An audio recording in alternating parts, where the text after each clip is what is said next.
네, 오늘 11월 22일입니다. 화요일입니다. 새벽 예배 나오신 우리 성도님들을 환영합니다. 우리 말씀 나누기 전에 공동기도 제목으로 기도하는 시간 갖도록 하겠습니다. 기도하시겠습니다. 홍석과 집사의 암을 치료해 주십시오. 배옥준 집사의 뇌졸중을 치료해 주십시오. 언어가 회복되고 오른쪽 팔다리에 힘이 생겨나도록 해 주십시오. 과간나 집사를 치료해 주십시오. 권하자 집사가 다시 걷도록 해 주십시오. 이승학 성도의 뇌종양 치료가 잘 되게 해 주십시오. 권현민 형제를 치료해 주십시오. 김에브라임 형제가 신장이식을 속히 받도록 해주십시오. 김시희 집사의 뇌종양 치료가 잘 되게 해주십시오. 김수진 집사의 항암 치료가 잘 되게 해주십시오. 우한 폐렴으로부터 우리를 지켜주십시오. 예수님의 이름으로 기도합니다. 아멘. 아멘. 오늘 본문의 말씀은 창세기 50장 1절에서 14절까지 말씀입니다. 어제 말씀엔 요셉처럼 복을 받자 그랬습니다. 오늘은 야곱처럼 복을 받자 하는 말씀으로 함께 말씀을 나누려고 합니다.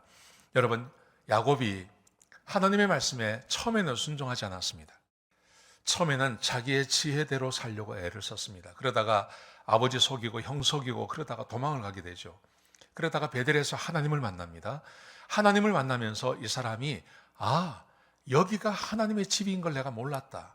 그러면서 그 이후로 하나님의 말씀에 순종하면서 합니다. 그가 비록 좀 힘들고 어렵게 살죠. 147세까지 살지만 굉장히 어렵고 힘들게 살았습니다. 인생의 굴곡이 참 많았습니다. 슬픔도 많았습니다. 여러분, 그런데 그렇지만 야곱은 하나님의 말씀대로 살려고 애썼습니다. 하나님을 만난 다음에 하나님 말씀대로 살려고 애를 썼습니다. 그래서 이 야곱에게서 요셉 같은 아들이 나오는 겁니다.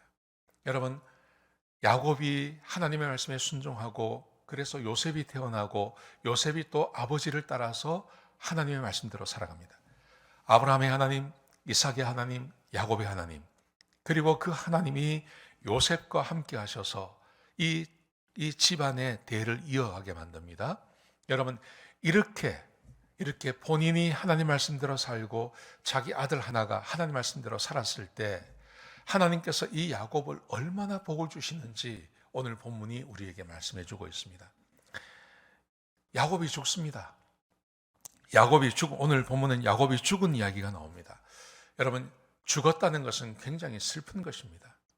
죽고 나면 모든 것이 끝나는 것입니다. 그런데 오늘 본문에 보시면 야곱이 죽었음에도 불구하고 요셉을 통해서 야곱이 굉장히 어마어마한 하나님의 복과 하나님의 영광이 그에게 임합니다. 오늘 장례식 장면이 나오는데요. 이렇게 되어 있습니다.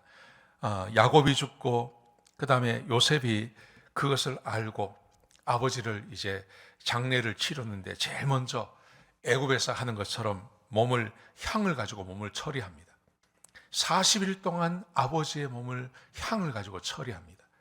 그리고 2절과 3절 말씀해 보시면 그 향 처리가 끝난 다음에 애굽 애굽 전체 국민이 7일 동안 곡을 합니다. 국장을 치렀단 말이죠. 이건 왕족이 아니면 할 수 없는 그런 일을 온 국민이 그의 죽음을 애도하는 7일 동안 국장을 치릅니다. 그 다음에 요셉이 바로를 찾아가서 아버지가 자기에게 했던 말을 이야기합니다. 우리 아버지께서 고향에다가 묻어달라고 나에게 명령을 했습니다. 내가 그렇게 해야 되겠습니다. 그리고 장례를 치르면 반드시 내가 돌아오겠습니다. 그랬더니 이 바로가 그렇게 하라 그럽니다. 그러면서 장례 행렬이 애굽에서 이제 가나안으로 떠나가는데 오늘 본문에 보시면 특별히 7절에 보시면 바로의 그 장례식에 함께 동행했던 사람들의 명단이 나옵니다. 이렇게 기록되어 있습니다. 바로의 모든 신하와 왕궁의 원로들, 그리고 애굽 땅에 있는 모든 원로, 아마 신하로 있다가 원로가 되었다가 이제 은퇴한 사람들까지, 이 사람들이 전부 다 요셉과 함께 애굽에서 가나안으로 내려가는 겁니다. 이게 어마어마한 일이죠. 이게 진짜 국장이죠, 국장. 바로는 안 내려가지만 바로의 모든 신하, 그리고 왕궁에 있는 원로들, 그리고 온 애굽에 살고 있는 원로들이 다 초청을 받아서 이 사람들이 내려가는데, 성경에 보시면 병거와 기병이 요셉을 따르고 그 가는 때가 그 군중이 굉장히 많았다고 말합니다. 그래서 요단강을 건너서 아브라함이 사놓은 그곳으로 그 장례 장소에 도착했습니다. 거기서 7일 동안 또 함께 크게 울며 애곡하며 장례를 치렀습니다. 가나안 백성들이 이것을 바라보면서 11절에 보시면 이걸 바라보면서 뭐라고 이야기를 하냐면 아마도 애굽에 있는 큰 사람이 죽은 것 같다. 그러면서 그곳에 이름을 짓습니다. 아벨 미스라임이라고 하는 이름을 짓습니다. 사람들이 애도하고 슬퍼하고 애굽에 있는 모든 신하들과 그리고 고위 관리계에 있는 사람들이 다 와오고 왕의 기병이 따라오고 병거가 따라오고 거기서 아주 성대하게 그렇게 장례를 치르게 되는 것입니다. 사랑하는 성도 여러분, 우리가 보기에는 사람이 죽고 나서 무슨 장례를 치르는 게 그 무슨 의미가 있겠습니까?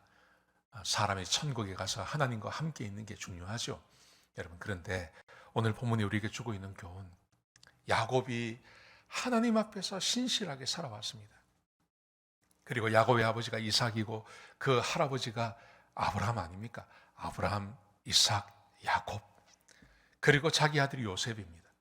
야곱이 하나님의 이 복을 받는 겁니다. 하나님께서 아브라함에게, 이삭에게, 야곱에게 하나님께서 함께 하셨던 그 복이 지금 이 야곱에게 온전히 임하는 것입니다. 그리고 그가 그 복을 누리게 되는 것을 우리에게 보여주고 있습니다. 사랑하시는 성도 여러분, 우리의 본문이 우리에게 주고 있는 교훈, 그 교훈은요 아주 간단합니다. 하나님의 말씀대로 살면 하나님께서 특별한 이유가 있지 않는 이상, 성경에 나오는 예를 들어 베드로 아니면 바울, 어떤 특별한 이유가 있지 않으면 하나님께서 약속하신 이 복, 하나님이 주신 이 복을 사람이 누리며 살게 되는 것입니다. 바로 이 야곱처럼 하나님을 만난 다음에 하나님의 말씀, 자기의 지혜를 믿지 않고 하나님의 말씀을 따라서 살려고 애쓴 사람, 이 사람이 얼마나 큰 영광을 받는지 우리에게 보여주고 있는 겁니다.